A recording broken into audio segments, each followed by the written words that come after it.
Monday, so take that. Oh, that's right, but that was me. And Jim Oh, came out from Florida, didn't he? Fort Worth, Texas. Oh, Fort Worth, Texas. First of all, the no heckling rule will be in effect through the short duration of this program, and you may resume as need be going forward.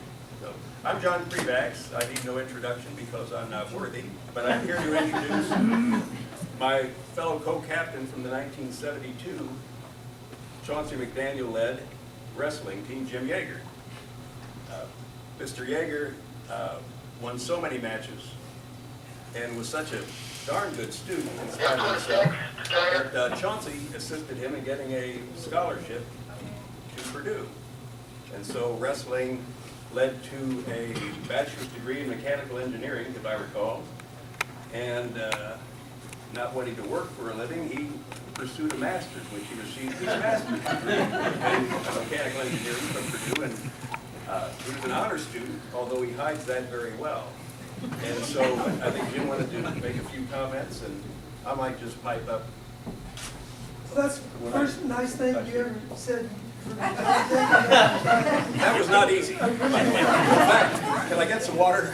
I'm feeling faint. Thanks a lot, Trudy, for giving us an opportunity, and the Southport High School Athletic Department for giving us a chance to come forward here and just share a few thoughts and share with you some of our experiences that we had. John and I wrestled from 1970 to 72, and we have really a great turnout of the guys in that era. There's about 10 of them here, and I would like to just go through the names real quick. And you might just raise your hand. Of course, John Prevax and myself. Danny Rusher is back there. We have Daryl Hood. He has his leather jacket on under his sweater there.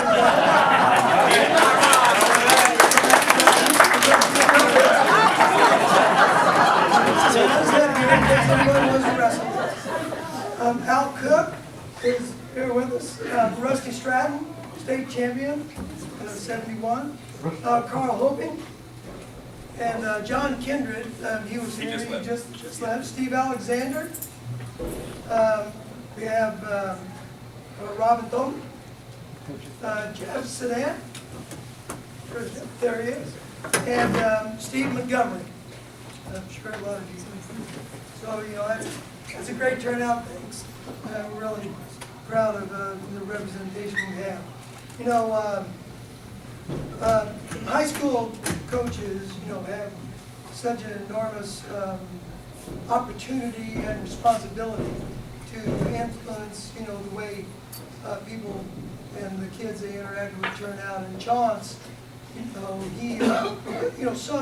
some coaches don't really realize that potential or even have a negative impact on kids and their outlook on the sport they're participating in. But Chauncey, he took a whole different level to influence the way people behaved and the men that he developed. And so he never lost a chance in really making us better people.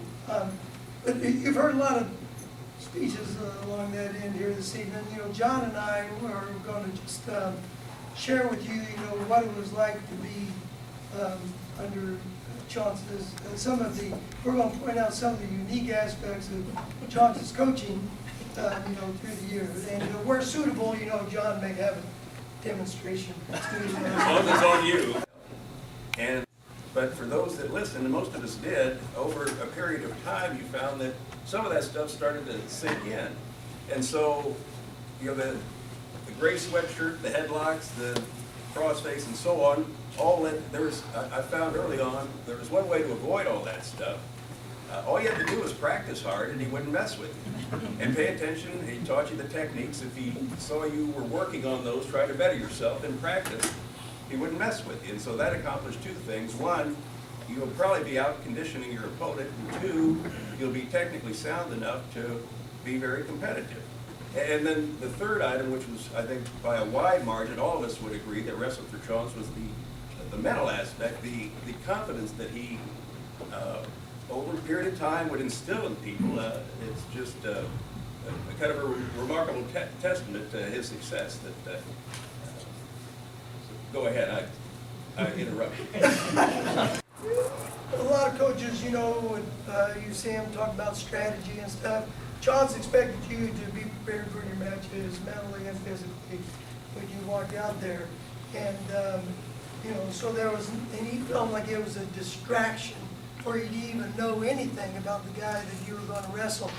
And, you know, his standard mat etiquette before you went out on the mat was pretty short and sweet. What was it? Well, actually, I'm going to ask for a show of hands here, but I'm going to do a demonstration in a moment. But I'd like to know if anyone else here has that terrible affliction of the permanent imprint of Chauncey's palm in the middle of their back. Yeah. And that, back in, you know, many ways of motivating. Hell, I doubt anyone doesn't have that. All right, everybody here. You know, Neerman's chiropractors love it. It's incurable, by the way. I finally come to that conclusion. Yep. It's your time to go. You said, get on out there, and then, wow! You know, and then, you know, regardless of how you did, you know, whether you won or lost, you know, there was no hugs or kisses. You know, when you came off the mat, you know, that was all part of John's, you know, making you accept responsibility. It was your match to win and your match to lose.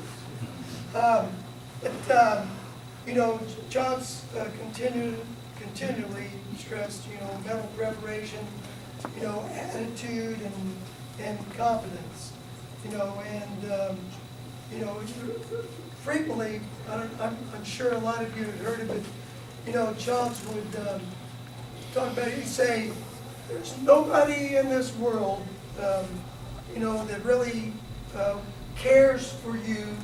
He goes, with the exception of maybe your mother and maybe your father. You know, and what he was, you know, what he was driving at, he again was making us face the fact that, you know, we're responsible for our own actions and the way our lives turn out. But, you know, that statement he made isn't 100% true, you know, because there was somebody that cared for each and every one of us. And that was Chauncey, and he made our lives, you know, better. Thank you. My name's Harry Smizer, and I run Oh, raffle Harry, for no, Jack. no, look at Harry, I'm sorry, yes. You want somebody else? No. Go, man. Yes, you go. Okay. Like, I spend a lot of time with Chauncey. I run for him on that good cross-country team that's talking about the place fit. And I won a few matches for him. The only thing I'd like to know, who is the guy that's legs slipped that was 0 and 40, that he'd been 40 and 0 if his foot hadn't slipped?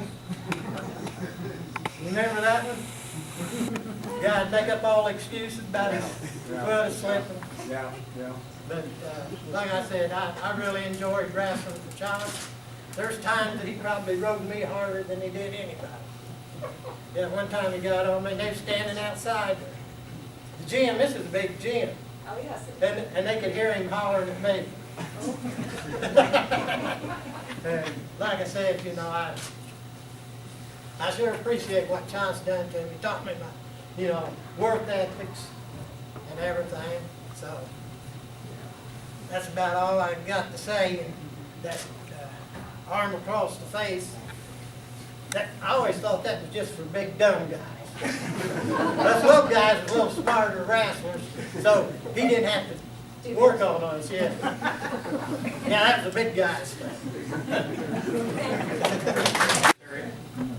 Okay, come on, Harry. Down in the valley.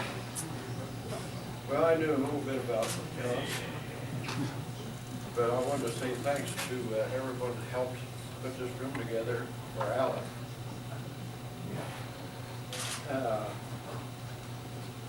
Chauncey and I first met when I was in the 8th grade. We brought about 3 wrestlers over to South Fork High School. And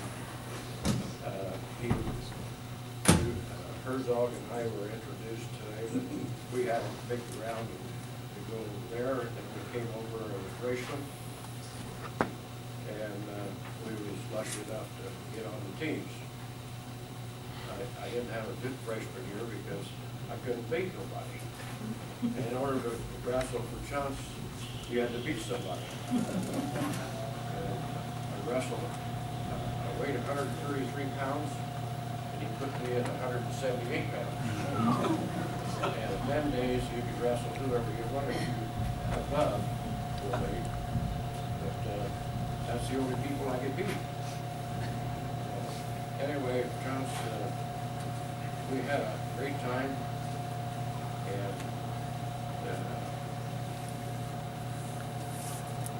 it helping him in the summertime. He nailed in the summertime, but through the